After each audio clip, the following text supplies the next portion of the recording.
시청자 여러분, 안녕하십니까. 돈과 세상이 보이는 시간, 아침경제 골든타임 박현진입니다. 네, 강수입니다. 오늘도 알찬 소식들 준비했습니다.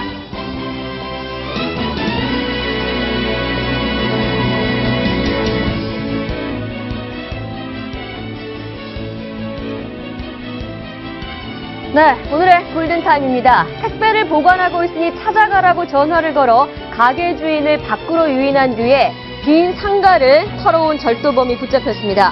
경찰은 설을 앞두고 택배가 늘면서 이를 노린 범주가 기승을 부린다며 주의를 당부했습니다. 역 이름이 문제입니다. 서울시가 다음 달 개통되는 지하철 9호선의 역 이름을 봉은사역으로 정하자 개신교가 크게 반발하고 있습니다. 개신교계는 봉은사가 대표적 문화 유적도 아닌데다 종교 편향적인 역 이름을 적절치 않다며 재심의를 요구하고 있습니다. 정부가 올해부터 전용 면적 135제곱미터 이상인 대형 아파트의 관리비에 부가세 10%를 부과하면서 아파트 거주자들의 불만이 커지고 있습니다. 관리비 추가 부담액은 월 8,000원에서 한 15,000원으로 전체 주택의 3%인 30만 가구가 관리비 부과 대상에 해당됩니다. 제과업체가 달콤한 감자칩 경쟁을 벌이면서 원재료인 감자 가격이 크게 뛰었습니다. 최근 3년 동안 줄곧 하락세였던 감자값은 올해 들어서 수요가 폭증하면서 지난해보다 가격이 무려 62%가 상승해 20kg 기준 28,000원대에 팔리고 있습니다. 이완구 국무총리 후보자에 대한 국회 임명 동의안이 16일로 연기되면서 정홍원 현 국무총리의 재임 기간도 나흘 더 늘어나게 됐습니다. 인터넷에선 의도치 않게 연임하고 있는 정 총리에 대한 재미있는 패러디 영상들이 본물처럼 쏟아지고 있습니다. 네, 오늘의 골든타임 박상원 공감과 미디어 소장, 부상일 변호사, 정철진 경제 칼럼니스트, 김태현 변호사 네 분과 함께하도록 하겠습니다.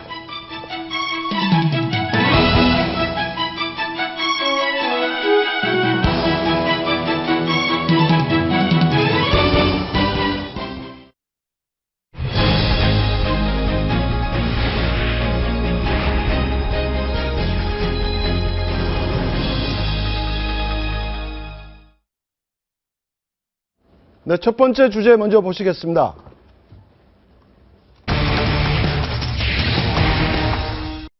전쟁. 네, 설 이벤트, 설날 앞두고 기승을 많이 부리는 게 있죠. 설날 범죄들이 기승을 부리고 있는데요. 네, 스미싱 주의하셔야 되겠는데 이 외에도 집으로 온 택배를 찾아가라고 전화를 걸어서 가게를 비우게 한 뒤에 순식간에 금품을 털어온 얌체 도둑도 등장을 했습니다. 윤정혜 기자 리포트 먼저 보시죠. 세탁소 유리병 너머에서 검은 옷을 입은 남성이 서성입니다. 조금 뒤 주인이 전화를 받고 나가자 10초도 안 돼 이 남성이 재빠르게 들어와 가방을 집어들고 달아납니다. 검은 옷을 입은 남성은 전과 12범의 37살 권모 씨. 권 씨는 세탁소에 전화를 걸어 근처 편의점에 택배가 왔으니 찾아가라며 주인을 밖으로 유인했습니다.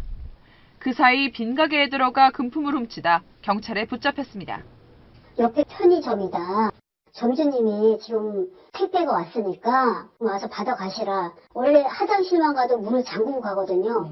바로 옆이니까 의심없이 갔어요. 권 씨는 이런 수법으로 수도권 지역 상점 30여 곳에서 금품 4천여만 원어치를 훔쳤습니다. 혼자 점포를 운영하는 상인들은 택배를 수령하기 위해 잠시 자리를 비우는 경우라도 반드시 문 단속을 철저히 하시고, 경찰은 특히 명절 기간에 택배를 집 앞에 놔두면 빈집이라는 표시가 될 수 있다고 지적했습니다. 채널A 뉴스 윤정혜입니다. 네, 워낙에 택배가 많이 올 시기가 되었는데요. 의심하지 않고 가게를 비웠다가 이런 일이 많이 당하죠. 진짜 택배인지 가짜 택배인지. 이걸 뭐 확인할 방법이 어떻습니까? 이걸 확인할 방법이 있을까요? 뭐 그 택배 기사가 전화가 왔을 때 뭐 상품 코드냐 뭐냐 이런 거를 꼬치꼬치 묻는 방법이 있는데 해보시면 알겠지만 요즘 물어봐도 기사님들도 너무 많아가지고 네. 뭔지 잘 모릅니다. 묻지 않죠, 그리고 예, 방금 보통은. 같은 경우에는 이제 밖에서 누가 지켜보고 있다가 택배 받으러 가세요 했을 때 상점으로 나가는 그 틈에 들어간 거거든요. 네. 그러니까 이제 가게 이렇게 운영하시는 분들은 꼭 짧은 기간도 나갈 때 이 상점 문을 닫고 나가는 이 정도의 예방법밖에 없지 않나? 근데 보통 우리가 이제 물품 같은 거 시킬 때 뭐 추가 요청 사항에 부재 중일 때 뭐 경비실에 요청해 주세요. 혹은 뭐 집이 비어 있을 때 뭐 두고 집 가세요. 앞에 두고 가세요. 이런 요청을 좀 하잖아요. 그래서 전화가 왔을 때 지금 집에 없어요. 라고 얘기를 하지 않습니까, 저희가? 그것이 오히려 되게 공공연하게 지금 집에 아무도 없다라는 사실을 좀 공개하는 게 아닌가라는 생각이 들어요. 뭐 그럴 수 있는데 이게 뭐 사실 뭐 열 경찰에 한 도둑 못 막는다고 사실 그렇지 않다 하더라도 띵똥띵똥 누르면 아무도 없잖아요. 그렇죠. 그럼 이거 빈집이구나 하고 이제 들어온단 말이에요. 예. 그러니까 어차피 뭐 그런 것들은 우리가 뭐 그렇게 하지 않았다고 해서 막을 수 있는 건 아닌데 우리가 조금씩 주의할 필요는 있을 것 같아요. 조금씩 조심할 필요는. 저 같은 집에 계신 경우에는 분들이. 누가 보냈는지 저기 보낸 사람이 누구세요? 이렇게 물어보는 거를 좀 주로 하는데 그것도 괜찮은 방법이네. 그러면은 이제 전혀 저 모르는 사람 얘기가 나오거나 하면 그거 제 거 아닌 것 같아요. 이렇게 좀 하기도 하고요. 그러니까 택배 기사가 손쉬운 방법이네요. 그런 경우에는 이제 누군지 아는 사람이 보낸 거는 네. 그럴 경우는 뭐 저는 이제 아파트 사니까 관리실에 좀 맡겨놔라 이렇게 좀 부탁도 하고 그러죠. 네, 하여튼 그 굉장히 간편한 방법이면서도 네. 효과가 있을 것 같습니다. 설 연휴에 또 다른 범죄가 기승을 부리고 있는데요. 바로 이상한 문자입니다. 네. 설 택배 도착 이런 문자 받아보신 적이 있으시죠? 있죠. 그렇죠. 예, 예. 예. 네, 근데 이게 아니면 뭐- 범죄에 악용되고 있다고 네. 하는데 예. 한번 보시죠. 뭐 어떤 네. 내용인지. 네, 저희가 문자 한번 보여드려 볼게요. 선물 세트가 지금 내일 배송 준비 중이다.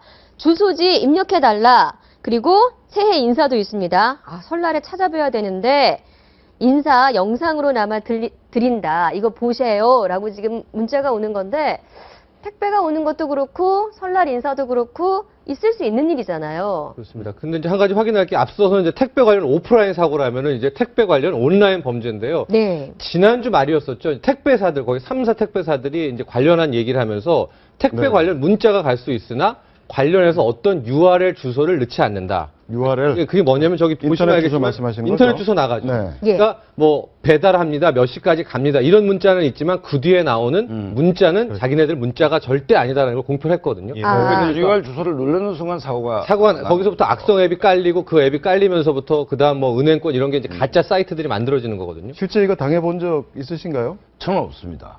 아무도 없음. 저는 당해본 적 있어서 이 폐해 주소 눌렀습니까? 클릭도? 저 주소를 누르는 순간 네. 그 앱이 깔리면서 제 모든 연락처가 누출이 됩니다. 그렇죠. 그래서 제가 네. 그걸 결국은 해결하기 위해서 3일을 뛰어다녔는데요. 네. 방법은 딱 하나밖에 없습니다. 스마트폰을 포맷하는 방법. 아예. 기존 데이터와 프로그램 모두 지우는 것. 네. 그렇습니다. 그러니까 결국은 웹사이트 주소를 클릭하지 마라. 네, 그게 가장 하고 중요한 웹사이트가 거고요. 있는 것은 가짜다. 이렇게 봐야 되죠.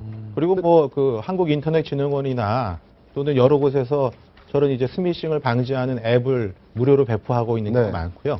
또 금융을 이용하시는 분들 같은 경우, 인터넷 뱅킹 이용하시는 분들도 네. 그런 걸 이제 해주는 경우가 많이 있으니까 그걸 깔아놓는 게 좋을 것 같습니다. 네. 예, 그렇습니다. 118에 전화를 하시면 이렇게 문제가 네. 부장처럼 생겼을 경우에도 뭔가 사후 조치를 좀 받으실 수가 있다고 합니다. 설 연휴에 좀 조심하셔야 될 것들도 많은 것 같습니다. 다음 주제 보여주세요.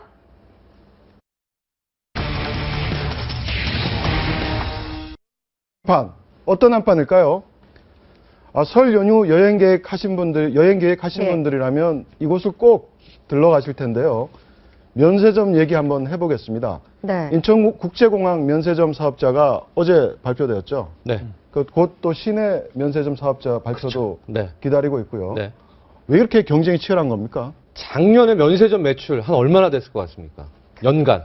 글쎄요. 토탈. 상상을 8조 초월하는 8조 원대. 7조 9천억 대였습니다. 예. 이제 그 중에서 한 인천에서 파는 게 한 4조 5천억, 시내 면세점에서 파는 게 이제 5조 원대 가까이 이렇게 되는데, 실은 이제 면세점 사업권 따내는 게 정말 이게 뭐 노다지 장사라고 할까요? 왜냐하면 이 사업권만 있으면 장사되는 거는 걱정이 없는 뭐 그런 건데요. 예. 지금 크게 두 가지의 한판 승부가 펼쳐져 있습니다. 일단은 공항 면세점 쪽으로 가보면은 이제 전통적인 강자인 롯데하고 네. 나머지 이제 호텔 신라와 신세계, 이제 범 삼성가라고 하죠. 이제 두 개가 붙어 있는 거고, 이제 시내 면세점 같은 경우에는 이제 그러니까 정부에서 투자 활성화를 위해서 서울에만 3곳을 추가 사업권을 주겠다. 이제 오픈을 하지 않았습니까? 네. 그러니까 이 추가 사업권 3개를 따기 위해서 기존의 유통업체 중에서 면세점 없는 데들, 가령 네. 뭐 현대백화점이라든가, 네. 현대 아이파크몰이라든가, 또 이제 뭐 한화 갤러리아도 더 넓히려고 하고 있고요. 네. 신세계도 신세계. 네, 파라다이스에서 사업권을 받았지만 매정은 많지 않습니다.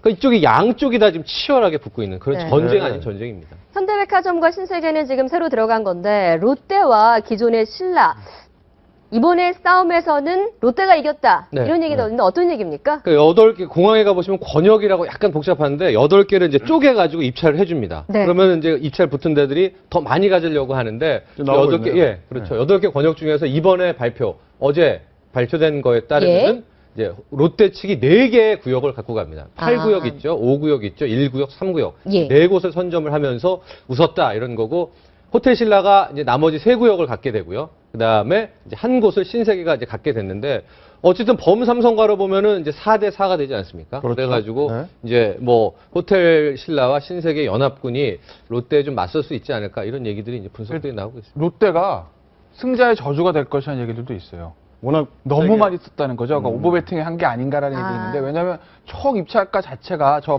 4개를 좋은 자리 롯데가 했던 저거 할 때 아마 입찰 쓴 액수 자체가 신라의 2배 정도 썼다는 얘기들이 있거든요. 네. 그러니까 어제 뭐 오늘 아침에 조간에서 보도를 했던데 그렇기 때문에 과연 저 임차료를 부담할 수 있을 것인가? 아무리 사실 뭐 좋은 인천공항 면세점이 사실 상징적인 자리라고 하더라도 되게 관광객들이 출국할 때 공항 면세점보다는 외국 관광객 같은 경우에 시내 면세점 쇼핑을 많이 하는 게 상례거든요. 그렇기 때문에 저거 롯데가 과연 저거를 부담할 수 있을 것인가라는 얘기들이 있는데 롯데는 뭐 자신이 있다고 하니까 저는 두고 봐야 문화한 되겠죠. 입장에서 기사 보면서 야 임대료 정말 비싸구나. 8천억인가 뭐. 그만큼 보니까 이상을 보이죠. 예. 근데 뭐 아무리 번다 하더라도 야 임대료를 이렇게 내고 아까 성재희 교수 말씀하셨는데 네. 어쨌든 이문이 남을까 이런 그 개인적인 의아함이 있습니다. 그 뭐 조사에 의하면은 실제 인천공항 면세점에서 이 판매를 해가지고 수익을 올리는 것은 별로 이 임대료가 워낙 세기 때문에. 네. 그래서 이제 시내 면세점 말씀하셨는데 시내 면세점이 굉장히 그 이윤을 창출하는데 좋다고 합니다. 네. 그런 측면에서 볼 때 사실 그 서울 아까 3군데를 말씀하셨는데 네. 예. 제주에도 지금 한 군데가 한 군데 있거든요. 있죠. 제주도 예. 제주도. 예, 그래서 지금 제주도 같은 예. 경우에는 제주 같은 경우에는 이제 제주 그 토착 기업이라고 할 수 있는 제주 관광공사가 그 사업에 좀 뛰어들겠다고 하고 있는데 그런 측면도 한번 상생의 차원에서 고려해 보지 않을까 싶습니다. 네. 그리고 인천공항에는 신세계가 이제 드디어 입성한 게 저는 좀 굉장히 의미가 의미가 있다고 있죠. 봅니다. 이게 네. 유통의 강자 아닙니까? 네. 정말 공항 들어가고 싶어서 그랬는데 신세계가 이번에 한 구역이긴 하지만 획득했으니까 앞으로의 추이를 보여주고요. 한 이달 말이나 다음 달 초에 이제 서울 3곳 하고 이제 제주도 한 곳에 이제 발표가 될 텐데 예. 저는 과연 현대가에서는 누가 들어가는지가 좀 궁금합니다. 지금 시내 현대 면세점? 백화점과 현대 아이파크몰이 지금 네. 조카가 아. 있죠. 예, 시내 정성회장 면세점 선정 그 과정에서. 선정 과정에서 어. 둘 중에 누가 들어갈지 좀 궁금해요. 저는 뭐 누가 들어가든 저하고는 관심이 없는데 최근에 면세점에 어떤 순간 김진수 국가대표 선수가 독일 이제 소속팀 가다가 네. 독일 공항에서 체포됐습니다. 그러니까 가격을 너무 많이 사서 들어가니까 아이패드하고 그래서- 면세점에서? 예, 면세점에서 네. 인천공항 면세점에서 샀는데 몇 천만 원을 샀는데 독일에서 이제 체포가 된 거죠. 네. 밀수로 체포가 됐는데 뒤에는 아닌 거로 나왔지만 그러니까 한도가 있죠, 저게 살 수 있는. 그렇죠. 그렇죠. 효과가 예. 있습니다. 예. 예. 네. 그 부분에 올랐죠. 제가 600달러로. 그걸 여쭙고 싶은 것이 네. 한도가 있는데 음. 장사가 그렇게 잘 됩니까? 40~50%. 예를 들어서 명품 가방 같은 경우에는 너무 비싼데 뭐 하나만 사도 오가는 경우. 그렇죠. 우리 내국인의 한도가 600달러지만은 중국인 입장에서는 사가지고 가니까 중국 관광객에서 이런 매출들이 어마어마하게 나오게 될 수가 있는 거예요. 아마 그 이 면세 범위는 한 600불 정도가 되고 그다음에 이제 1인당 구매 한도는 제가 알기로 한 4,000불인가 이렇게 네. 몇천 불 될 거예요. 이번 면세점 전쟁에서 보면 굉장히 재미난 포인트가 하나 네. 있습니다. 바로 루이비통. 아. 루이비통을 누가 갖고 갈 거냐를 놓고 그 어떻게 구역에 보면 지금 주인이 바뀌었다고 그렇죠. 하죠. 그렇죠. 네. 2011년에 이부진 네. 신라호텔 사장께서 그거를 어렵게 유치를 했는데 네. 루이비통 이번에 내주게 됐어요. 자칫하면 그래서 롯데. 한번 이거 봐야 될 것 같습니다. 과연 루이비통이 어디로 가는지 또 이부진 당시에 호텔 신라 사장이 20번이니까 30번 미팅을 한 끝에 전 세계 최초로 공항에 이제 루이비통이라는 브랜드가 들어오는 그런 뭐 쾌거 아닌 쾌거를 올리지 않았습니까? 네. 그러니까 이번에 뭐 순순히 그렇게 어렵게 가져왔는데 호텔 신라가 다시 또 뺏길까 이건 뭐 지켜봐야 될 분위기인 것 같아요. 저게 그 당시 이제 말씀하셨지만 뭐 이부진 상무가 사실 속된 말로 뜬 게 저거 이제 유치하면서 굉장히 이제 언론에 굉장히 호평을 받으면서 보도되면서 확 이제 떠오르다고 볼 수가 있거든요. 사실 롯데가 저거 막으려고 루이비통이나 신라 면세점을 계약 못하게 계약 금지 가처분 신청까지 했다가 철회하고 뭐 네. 이런 얘기들이 있었어요. 근데 문제는 루이비통과 롯데와의 관계가 굉장히 안 좋아졌는데 루이비통의 저 계약 기간이 2021년이라는 거거든요. 만약에 루이비통 나 롯데라고 안 해. 나 계약 안 할래라고 하면 롯데는 정말 닭줬던 게 지붕 쳐다보는 격이 되니까 글쎄 루이비통이 어떤 선택을 할지 조금은 지켜봐야 될 것 아마 같습니다. 협상이 있지 않을까 싶습니다. 네, 인천국제공항 면세점 입점 둘러싸고 그야말로 전쟁인 것 같습니다. 다음 주제 넘어가시죠. 강사 속 영화관. 네, 영화 자주들 보러 가죠. 지난 1년간 뭐 국민 한 명당 4편 정도 영화를 관람했다라고 할 수 있을 정도로 영화 극장들 수익이 좀 굉장히 많지 않나 싶은데 정작 관람객들은 굉장히 불만이 많다고요. 원래 그 대형 체인, 뭐 CGV도 그렇고 롯데시네마도 그렇고 대기업들에 가는 대형 체인들에 가서 경우에 영화 입장객, 그 관람권 팔아가지고 얻는 수익보다 저 땅콩이나 뭐 팝콘, 콜라로 얻는 수익이 훨씬 많다는 건 사실 공공연한 사실이거든요. 그래서 이제 제가 이름을 밝히지 않겠는데 아마 다들 아실 거예요. 모 유명한 체인에 들어가는 그 팝콘이나 그 식음료들의 다 권한은 뭐 오너랑 관계에 있는 사람이 가지고 있다는 얘기들 뭐 공공연한 뭐 사실처럼 알려져 있던 것이고 그래서 저렇게 폭리들이 있기 때문에 사실 관람객 입장에서는 이게 배보다 배꼽이 더 큰 상황이 되는 거죠. 사실 저도 영화 가서 보면은 표값보다 팝콘값 더 나올 때도 있거든요. 저는 좀 억울한 게요. 거기서 산 음식이 아니면 갖고 들어가지 못하게 한다는 거예요. 그러니까 물론 이제 뭐 냄새가 나고 하는 건 안 되겠지만 사실 그런 것도 영화관이 수익을 창출하기 위해서 자기들이 파는 것만 다 가지고 가라 이런 건데 소비자 입장에서 불만이 많죠. 네, 그 얘기 제가 조금 더 자세하게 짚어드리도록 네. 하겠습니다. 극장에 가보셨다면 아까 김태현 변호사가 말씀하셨던 부분 아마 누구나 생각을 좀 하셨을 겁니다. 비싸도 너무나 비싼 팝콘이죠. 지난해 한국소비자단체협의회가 자료를 냈는데 국내 멀티플렉스 3곳의 팝콘 가격 조사를 해봤습니다. 큰 사이즈입니다. 큰 사이즈 한 통에 5,000원, 그리고 콜라와 사이다 같은 음료수는 2,000원이었습니다. 하지만 극장에 가면요, 이것들을 뭐 팝콘 따로, 콜라 따로 먹게 되나요? 보통 같이 먹게 되죠. 이럴 때 콤보 세트라고 해서 팝콘 한 봉지에다가 음료수 2개 주는데 가격이 8,500원입니다.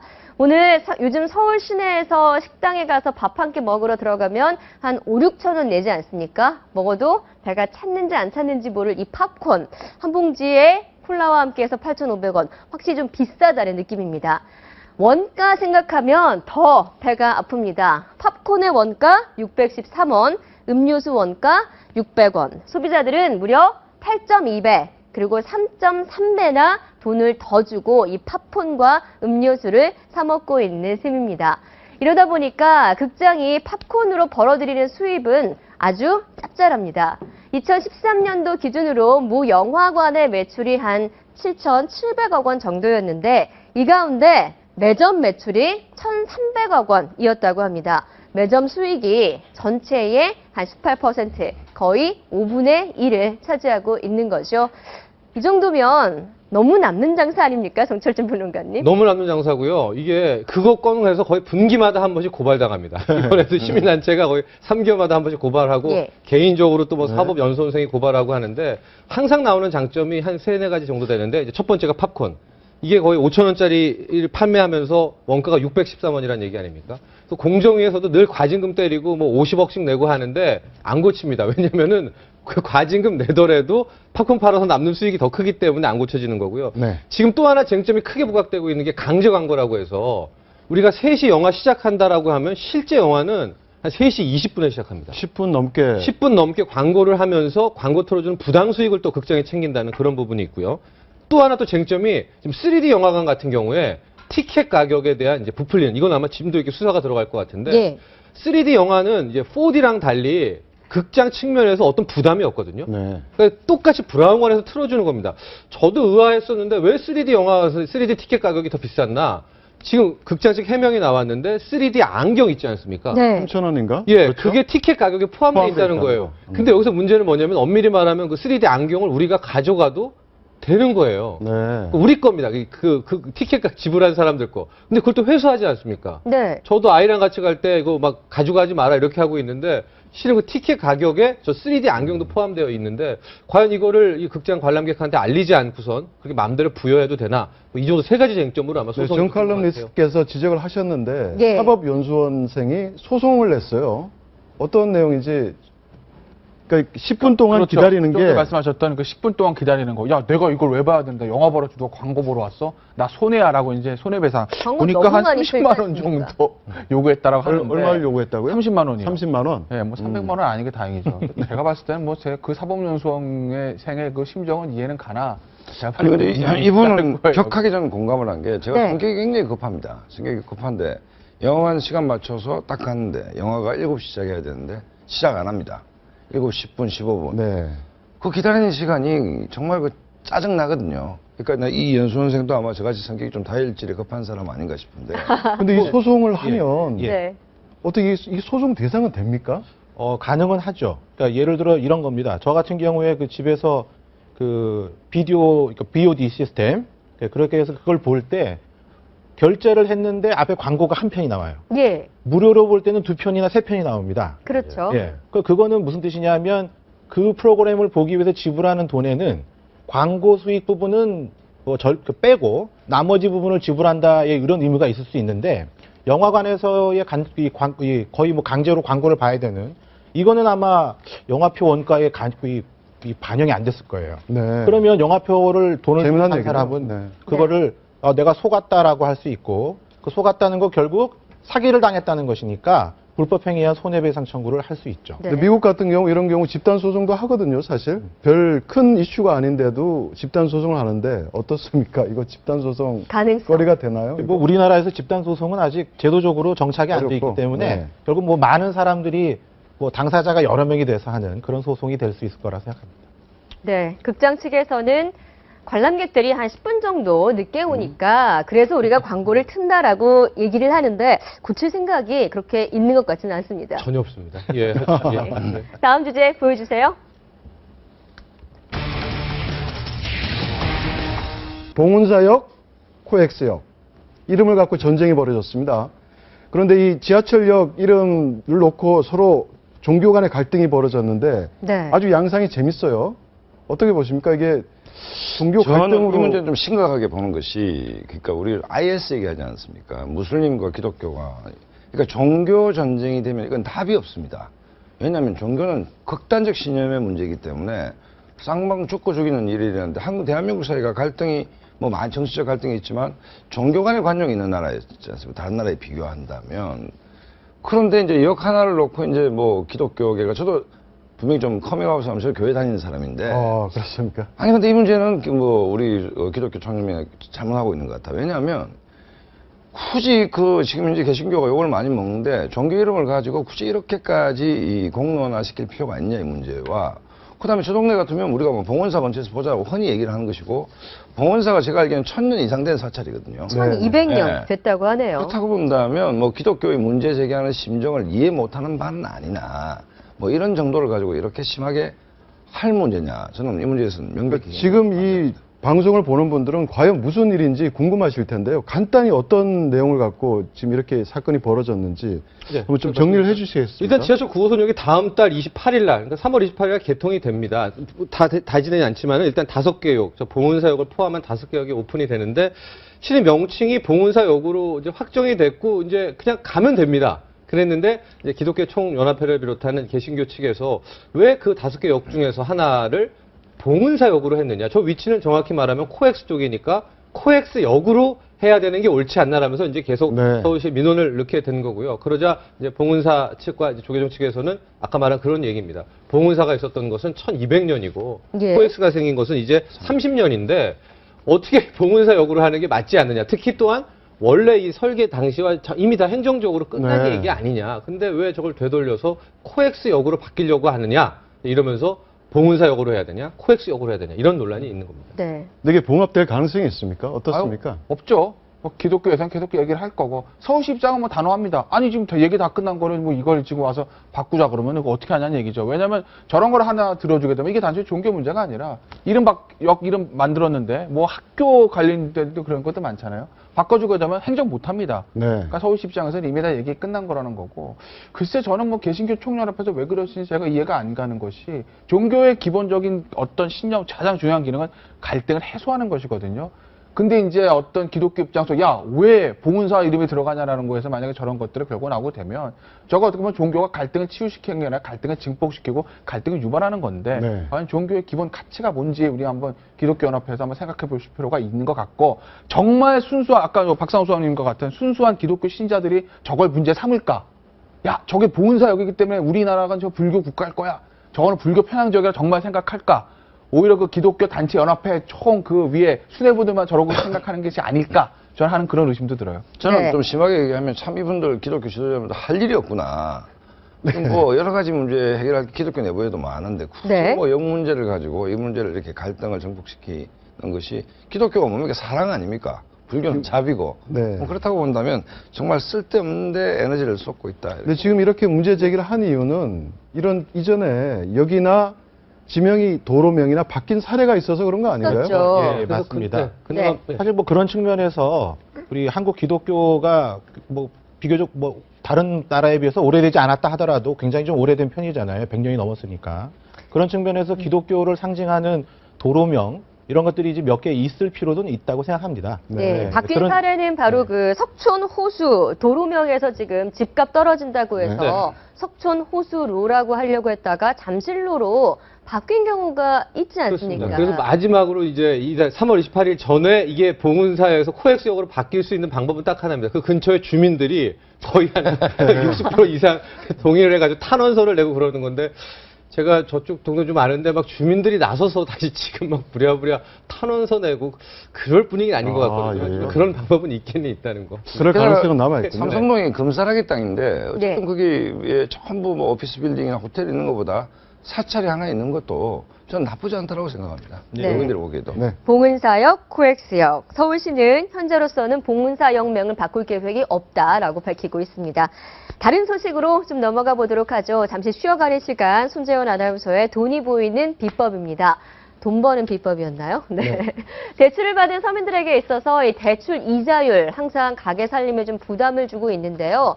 작게는 연 한 2% 정도, 많게는 한 10% 가까이 되는 은행 대출 이자를 물고 있는데 이런 부담을 아주 간단한 방법으로 줄일 수 있는 비법이 있다고 합니다. 손재원 아나운서입니다. 네, 비법 공개 돈이 보인다. 오늘은 전화 한 통으로 은행 대출 이자를 줄일 수 있는 방법을 알려드리겠습니다. 은행에서 대출받은 분들이라면 눈이 아주 초롱초롱해질 만한 소식인데요. 은행 대출을 받고 나서 내 상황이 좀 달라졌을 때 이자율을 낮출 수 있는 방법이 있습니다. 은행에서 먼저 잘 말해주진 않지만요. 대출을 받은 뒤에 승진을 하거나 연봉이 올라서 신용 상태가 좋아졌다면 전화 한 통만으로도 은행에 대출 금리를 인하해달라고 요구할 수 있습니다. 또 안정적인 직장으로 옮겼거나 전문 자격증을 땄을 때도 마찬가지로 대출 금리 인하를 요구할 수 있는데요. 이때 인하받을 수 있는 평균 금리 폭은 0.6%포인트라고 합니다. 만약 1억 원을 대출받았다면 연간 이자가 60만 원이나 줄어드는 거죠. 최근 1년 동안 이같이 금리 인하를 요구한 건수는 9만여 건이라고 하는데요. 이 가운데 94%는 실제로 금리가 인하됐다고 하니까 앞에서 말씀드린 조건에 해당되는 분들은 망설이지 말고 은행으로 전화해 보시기 바랍니다. 그럼 비법 공개 돈이 보인다. 내일은 더 유익한 정보 가지고 돌아오겠습니다.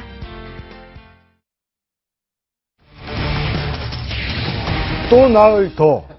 이게 무슨 얘기냐면요. 이완구 국무총리 후보자의 총리 인선 문제를 놓고 여야 갈등이 지속되고 있습니다. 네. 이러다가 정홍원 총리가 또 유임을 하는 것 아니냐. 이런 지금 관련해서 굉장히 많은 패러디물이 나오고 있는데요. 네. 한번 보실까요? 네. 저희가 패러디물들 직접 한번 보여드리겠습니다. 또 유임할까? 인사청문회를 지켜보고 있는 정홍원 국무총리의 현 국무총리의 얼굴을 잡아서 이렇게 보여주고 있고요. 네, 네. 물론 그리고 다시 또 국무총리실에 갇힌 정푼젤. 라푼젤을 라푼젤이죠. 패러디한 겁니다. 그리고 심폐소생술 하고 있다. 혹시 저 누워있는 분은 누군가요? 이완구 후보. 그렇습니까? 네. 자, 세종대왕의 네, 노인학대라는 얘기도 네. 있고. 정홍원 총리를 학대했다는 거죠. 예. 인사 참사 때문에 또 복권이 되고. 네. 좋아하는 거 아니냐, 실제로는. 네. 그러면서 이런 패러디물도 등장을 했습니다. 근데 이런 패러디물이 나오고 있고 이제 아니, 뭐- 그렇긴 하지만 이게 어떻게 보면 슬픈 현실이기도 하잖아요. 아니 근데 이제 이게 우리가 전 정홍원 총리 뭐 참 개인적으로 좀 좋아하고 또 세월호 때는 가슴 아픈 적도 네. 있지만 저분을 딱 떠올릴 때마다 저는 대자뷰처럼 한 분이 딱 떠올라요.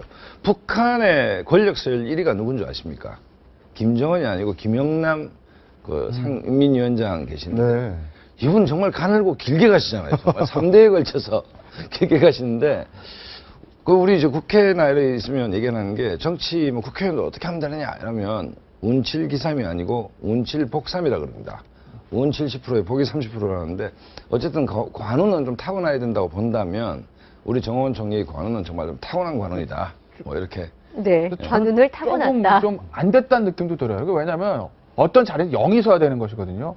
아, 우리 보스가 최고다라는 게 이제 밑에 주직원들한테 있어야 되는 건데 실질적으로 정홍원 총리 세월호 침몰에는 이후에 사실 힘이 빠진 건 사실이거든요. 그렇죠. 벌써 두 번이 낙마했으니까 아, 저 사람은 나가셔야 되는 분인데 두 번이 낙마해서 어쩔 수 없이 있다라는 것이 총리실 직원부터 관가에 보는 사람 모르는 사람 없잖아요. 우리 다 그렇게 다 알고 있는데 그럼 사실 정홍원 총리 말이 먹히겠냐고요, 현실적으로. 그러니까 정홍원 총리 반을 방송일 겁니다. 야, 이거 뭐 나 이거 임시직도 아니고 지금 뭐 총리 2년 애초에 될 때부터 사실 어떻게 보면 대타로 되신 건데 그다음부터 계속 이 대타 인생이 계속되고 있는데 만약에 진짜 이완구 총리 낙마하신 만약에 낙마하셔서 계속 간다라고 하게 되면 정홍원 총리 저 심정이 어떻겠어요? 정말 저 라푼젤 얘기 나오죠. 이거 나 지금 내려가야 되는데 언제까지 내려가나? 머리가 땅에 닿을 때까지 가잖아?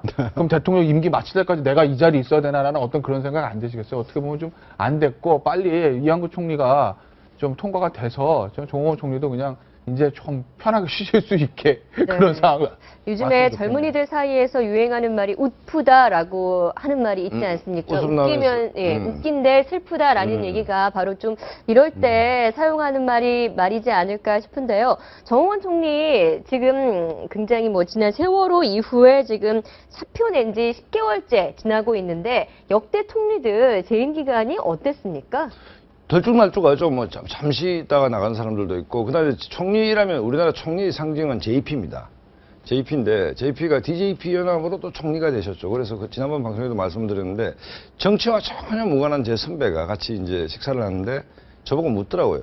내가 중학교 다닐 때 JP가 총리였는데 내 아들이 중학교를 다니는데 지금도 JP가 총리다. 그래서 역시 총리라면 JP. 총리하면 1인지하 만인지상이었는데 가장 오래 하셨죠. 근데 이미지상으로는 그런데 실제 최장 기록은 네. 김황식 전 총리 2년 2년 5개월이라고 합니다. 아, 그렇습니까? 네. 이제 5개월. 저희가 이미지상으로는 그렇게 갖고 있는데 네. 공식 기록은 총리를 여러 번 하셨군요. 역시. 네. 그렇죠.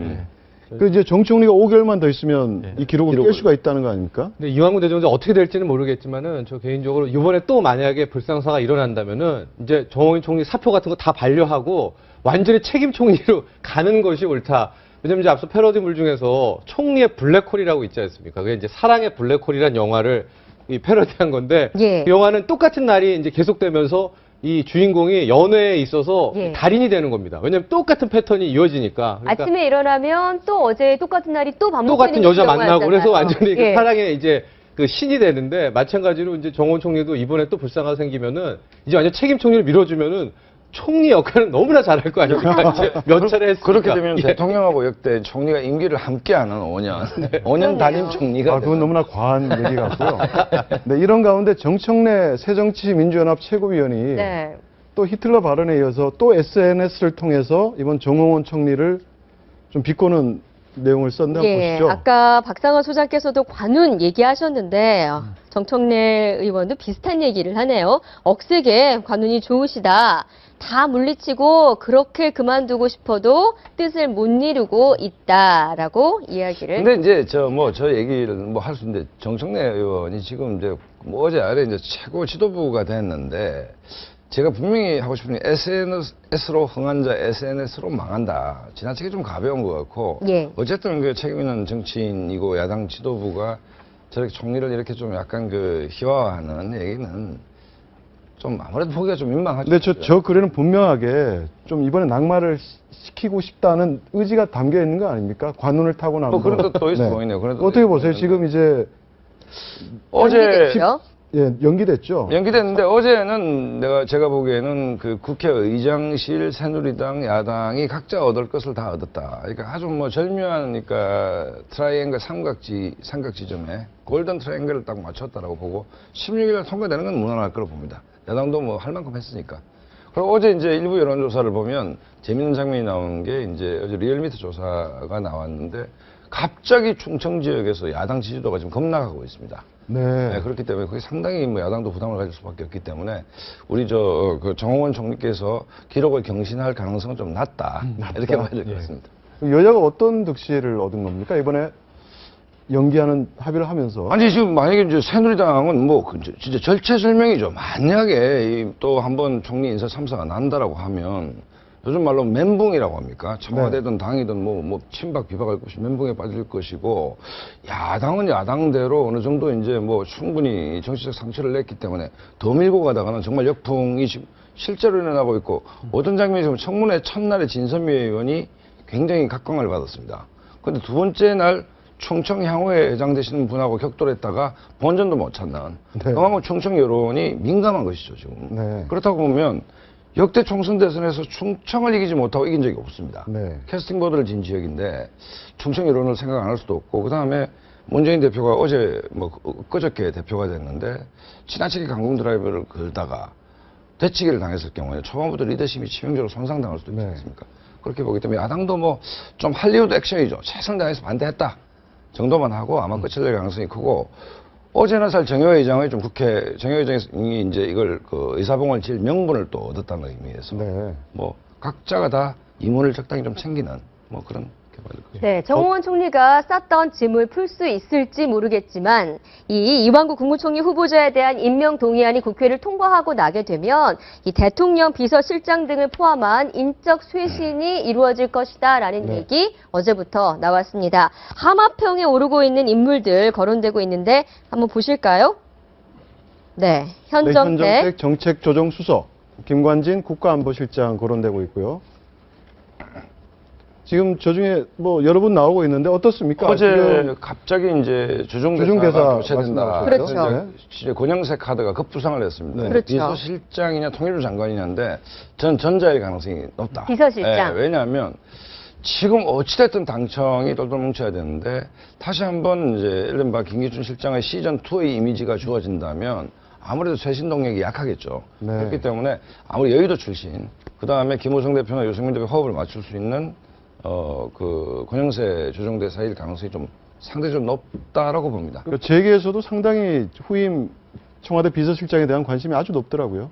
그 모든 인사에 다 컨셉이 있습니다. 그러니까 모든 걸 만족시킬 수는 없죠. 비서실장 같은 경우에 뭐 국정장악도 있고 대통령과 소통도 잘하고 당도 잘하고 모든 걸 만족시킬 수 있는 사람은 만들 수 없을 겁니다. 그럼 결국 하나를 얻으려면 하나를 포기해야 돼서 컨셉을 잡아야 되는데 그럼 이번에 실장 컨셉 뭐로 잡을 것이냐. 그 김기춘 실장처럼 좀 왕 실장, 국정장악 있는 사람 잡는 것보다 오히려 그걸 포기하더라도 당과의 소통, 언론과의 소통, 대통령의 소통 부족이라는 얘기들이 많이 듣고 있기 때문에 그거를 보완해 줄 사람 필요하다. 그렇다고 보면 굳이 예를 찾으라면 이명박 대통령 임태희 시장 같은 그런 류의 어떤 실무용 실장이라고 할까요? 그게 바람직하지 않을까 저 개인적으로 그렇게 보고 그렇다면 저 지금까지 나와 있는 후보들 중에서도 저도 역시 권영세 주중대사가 그나마 다른 카드보다는 나은 카드가 아니겠나. 물론 뭐 더 실무용 비서실장 컨셉을 봤을 때 소통이 잘 되는 당과 편안하게 얘기할 수 있는 정부와 편안하게 얘기할 수 있는 그러니까 당이 좀 김기춘 실장은 다 하기 좀 어렵잖아요. 왠지 김우동 대표 입장에서도 그렇고 유승민 원내대표 입장에서도 그렇고 언제든 쉽게 전화해서 한 라인으로 통화할 수 있는 그런 실장이 지금은 필요한 시점이에요. 근데 오늘 아침 통화일보가 얼핏 보니까 재밌는 기사가 난 게 권영세 주정대사 인터뷰를 했는데 청와대에서 1차 인사검증 보고서를 제출 뭐 안 했다. 국회 청문 보고서. 그 얘기는 뭔가 청문회 안 간다는 얘기잖아요. 청문회 안 가면 어디로 갑니까? 비서실장밖에 없습니다. 장관은 청문회를 거쳐야 되기 때문에. 그래서 그 기자가 아주 예리하게 쓴 기사가 아닌가 이런 생각이 들었습니다. 그렇습니다. 이완구 후보자가 총리 자리에 앉을 수 있을지, 대통령 비서실장 자리에는 누가 앉을지 가장 궁금하게 좀 관심이 여기서 또 하나 참고로 좀 말씀을 드리면 지금 청와대 여야가 전쟁을 하고 있는 게 사실은 16일이 굉장히 의미가 있는 게 설의 전쟁입니다. 설 그 밥상머리 여론에 개각이 나와야 되는데 예를 들어서 야당이 처음에 목표한 거는 설 이후에 하자인 거거든요. 설 이후에 하면 이왕구가 메인 안주가 될 거 아닙니까? 그렇죠. 그거는 여당으로서 막아야 되는 거죠. 네. 청와대는 어제 했으면 제일 좋은 것이 그러면 개각이 설 연휴에 화제가 될 거 아닙니까? 네. 뭐 권영세가 됐든 누가 됐든. 설 전에 일어날 어떻게 할 가능성이 16일이니까 있습니까? 애매한 거죠. 16일이니까 애매하죠, 굉장히. 이제 청와대로서는 급하게 됐죠 지금. 네. 굉장히 급하게 했습니다. 16일 하고 17일 날 바로 개각 발표할 가능성이 큽니다. 네, 알겠습니다. 네, 궁금한 정치권 소식까지 짚어봤습니다. 다음 주제 보여주세요. 네, 관리비도 증세.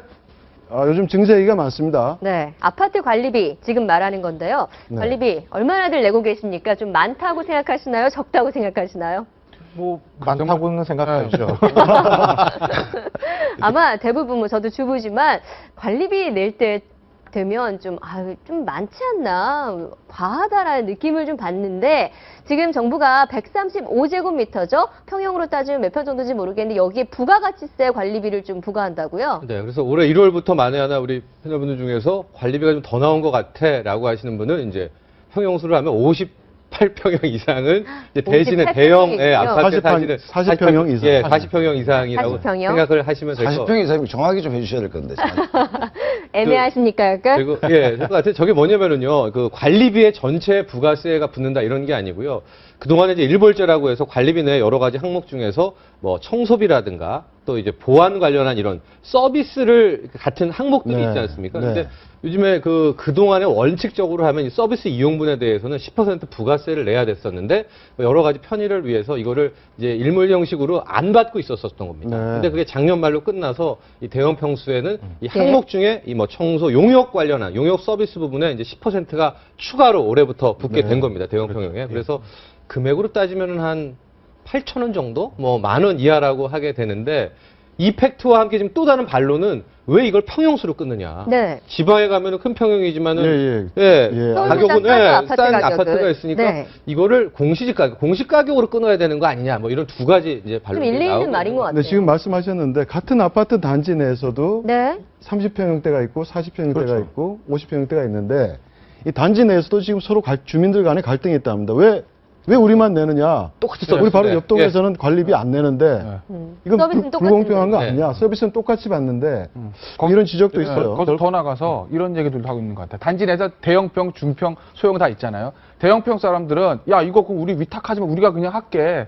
우리가 하게 되면 외부 위탁 주지 않으면 부가세 안 내도 되는 거 아니야. 자치관리로? 자치해서 할게라는 얘기도 있고. 그러면 이제 소형 평수는 뭔 소리냐. 우리가 어떻게 다 해. 이거를 외부 위탁 주기 훨씬 관리가 편하지 않니라고 해서 이게 주민 간의 갈등도 있는 것 같은데 글쎄요. 근데 저도 사실은 조금 이게 대형 평형 가지고 평수 가지고 하는 거 조금 좀 문제가 있지 않나. 이게 기본적으로 나라에서 이렇게 하는 게 야 대형 평형 살면은 잘 사는 사람이니까 세금 더 내라는 그런 어떤 기저가 밑바탕에 좀 깔려 있는 것 같은데 아시가 조금 전에 말씀하셨지만 서울의 어떤 소형 평형과 지방의 중대형 평형과 아파트 가격 차이나 어떤 그 자산의 관계들을 비춰보면 이게 꼭 대형 평형 산다고 해서 부자는 아닐 텐데 그래서 조금 합리적인 해결 방법이 필요하지 않을까? 대통령께서 올 초에 우리의 문제는 현장에 있다 그런 얘기 있었죠. 디테일에 있다. 현장에 있다. 그걸 우공 뭐 이렇게 얘기를 했는데 저희는 탁상행정이라고 저는 봅니다. 공무원들이 책상에 앉아가지고 탁상행정이다. 이렇게 10% 부가세 용역 서비스 부분 하자 이러니까 기준 뭐로 할래? 아무 고민 없으면 평형으로 하거든요. 네. 예. 그러니까 고민이 없는 겁니다. 현장 가보고 아파트 관리소를 몇 군데만 찾아가가지고 했으면 이렇게 간단하게 평수 중심으로 합시다. 이러면 못하거든요, 사실은. 그러니까 답은 현장에 있는데 책상에 앉아가지고 고민하니까. 근데 재미난 것은 저게 지금 원래는 대형 평형수만 부가세가 관리비에 붙지 않습니까? 네. 2017년부터는 모든 평형수에 다 붙어요. 네. 그렇습니까? 그리고 보증금에도 이제 소득세가 붙습니다. 네. 그러니까 자연스럽게 이제 증세 얘기가 나올 수밖에 그렇네요. 없는 게 다 올라가는 우리가 거네요, 피부에 그러면. 느끼는 것들이 네. 다 올라가기 때문에 그런 얘기가 나올 수밖에 없다고 증세다. 결국 이제 지적이 나오죠. 국가에서 바라보는 눈은 원칙은 부가세를 부과하는 것이다. 그런데 그거를 그동안 면제해 줬기 때문에 이건 또 역시 증세가 아니다. 이렇게 얘기할 가능성은 있습니다. 근데 이제 그런 측면에서 바라보는 것이 과연 이제 실제 돈을 지급해야 되는 국민의 입장에서는 용납이 안 된다는 것이죠. 네. 그래서 이제 그 유사한 사례를 한번 생각해 봤습니다. 농업이나 또는 이제 수산업에 종사하는 사람들은 면세율을 쓰고 있는데 그 면세율을 어느 범위까지 줄 것이냐에 그걸 결정함에 있어서 많은 이제 기준들이 있어요. 그렇죠. 예. 마찬가지로 이게 대형 평수냐 소형 평수냐를 기준으로 하는 것은 적절치 않다는 얘기도 같은 취지인 것 같습니다. 네, 알겠습니다. 다음 거로 넘어가 보겠습니다. 금값 감자, 감자의 전쟁, 뭐 이런 얘기죠. 네, 감자. 요즘에 시장 가서 감자들 사 보셨습니까? 주부가 아니라서 안 사보셨는지 안 사보셨을 것 모르겠지만 같은데. 감자 가격이 많이 올랐습니다. 근데 그 이유가 이 허니, 감자 뭐 이런 과자들 있지 않습니까? 이 과자들 때문에 감자값이 올랐다 이 얘기 있던데요? 그렇습니다. 이제 허니 뭐뭐뿐만이 아니라 수미 뭐도 있습니다. 현재 이게 이 두 가지의 뭐 투톱이라고도 얘기를 하는데 이제 감자칩, 달달한 감자칩이 거의 뭐 매출이 폭증하고 있어가지고 이 재작년에 감자 가격이 대폭락을 하거든요. 풍년이 네. 들어가지고 그래서 그동안 굉장히 그 농민들도 안타까움 속에 살았는데 저 두 가지의 감자 가격 한번 보시죠. 예. 네. 지금 다시 요즘에 이제 도매 가격부터 서서히 끌어올리고 있다. 그래서 지금 20kg 이제 수미 감자로 기준으로 해서 2만 원대, 작년까지만 해도 뭐 2만 원대였는데 네. 2만 8천 원 선, 이제 3만 원대까지 육박하고 있다. 저게 수요가 누구냐? 바로 그 감자칩 제조사들이다. 이제 이런 뉴스입니다. 예. 바람직한 현상이 아닌가 싶은데요. 저는 오히려 왜 제주도가 바람직하다? 예, 왜 그러냐 하면 제주도가 뭐 제주도의 의미도 있고 그 왜 1차 산업하고 2차 산업 그다음에 저런 산업들이 이제 복합된 것들을 6차 산업이다 이렇게 표현을 많이 합니다. 근데 사실 저런 것들이 우리 그 뭐 컴퓨터 프로그램에서 뭐 킬러 애플리케이션이 있듯이 저런 제품들이 하나 둘 나오면 전체적인 가격은 올라가게 돼 있고 그러면 재배하는 거와 관련된 기술도 같이 따라서 발전합니다. 그래서 이제 서민들이 소비해야 되는 것에 그 감자나 이런 이제 생필품과 관련된 것들은 낮추고 네. 또 이제 저런 것들을 때문에 이제 농가의 부가적인 수입은 더 창출되는 거라고 생각합니다. 네, 알겠습니다. 네, 그리고 또 한 가지 네, 걱정되는 건 말씀하시죠. 저걸 빌미로 이 수미땡 또 허니버터땡이 가격을 올릴까봐 이게 실은 걱정됩니다. 네, 그럼 네. 절대 안 됩니다. 왜냐하면 재작년 가격 대비로 어마어마하게 낮은 상태입니다. 아직은 네. 원재료가요. 네네, 알겠습니다. 아마 소비자들이 지켜보고 있을 것 같아요. 감자값이 올랐다고 또 과자 가격 올리면 가만히 있지 않을 것 같은데요. 네, 그죠? 그렇죠. 네. 알겠습니다. 네, 네, 오늘 네 분 여기까지. 말씀은 여기까지 듣도록 하겠습니다. 네, 오늘 고맙습니다. 많은 내용들 감사합니다. 네, 맞습니다. 고맙습니다. 네, 명절이면 차량 이동이 늘고 가정에서 쓰는 전력 소비량도 많아지면서 이산화탄소 배출량도 급증하는데요. 온실가스 줄이는 방안을 정부가 거리로 나가서 시민들에게 소개를 했습니다. 이준영 기자입니다. 텔레비전과 전기밥솥, 컴퓨터 등 가전제품의 대기전력이 내뿜는 이산화탄소는 하루에만 평균 3,200여 톤. 평균 연비가 리터당 9km인 승용차의 온실가스 배출량은 18kg에 이릅니다. 안 쓰는 가전제품의 플러그를 뽑고 대중교통만 이용해도 하루 3,000톤이 넘는 이산화탄소를 줄일 수 있는 겁니다. 차량 이동과 전력 소비가 많은 설명절을 앞두고 정부가 온실가스 배출을 줄이는 생활 속 실천 방안을 알리는 데 애를 쓰고 있습니다. 대중교통을 이용하고 전기 플러그를 빼고 또 음식물은 적정하게 만들고 폐기물도 적게 만들므로써 우리가 그 저탄소 명절을 만들 수 있는데 명절 당일 900만 가구가 안 쓰는 가전제품 플러그를 뽑고 자동차 550만 대가 공회전을 5분을 줄이면 온실가스 2천만 톤이 감축되는 것으로 나타났습니다. 이는 6억 4,800만 원의 환경비용을 절감할 수 있는 것으로 소나무 34만여 그루를 심는 것과 같은 효과를 냅니다. 지난달 탄소 배출권 시장 개설에 이어 시민들과 함께 온실가스를 줄이려는 정부의 노력이 이어지고 있습니다. 채널A 뉴스 이준영입니다. 네, 다음 주 설 연휴를 앞두고 오늘 설 관련 소식을 많이 전해드렸습니다. 네. 어떻게 도움이 됐는지 모르겠습니다. 네, 즐거운 주말 보내시기 바랍니다. 설 준비하시느라고 분주하시려나요? 오늘 순서 여기까지입니다. 고맙습니다. 고맙습니다.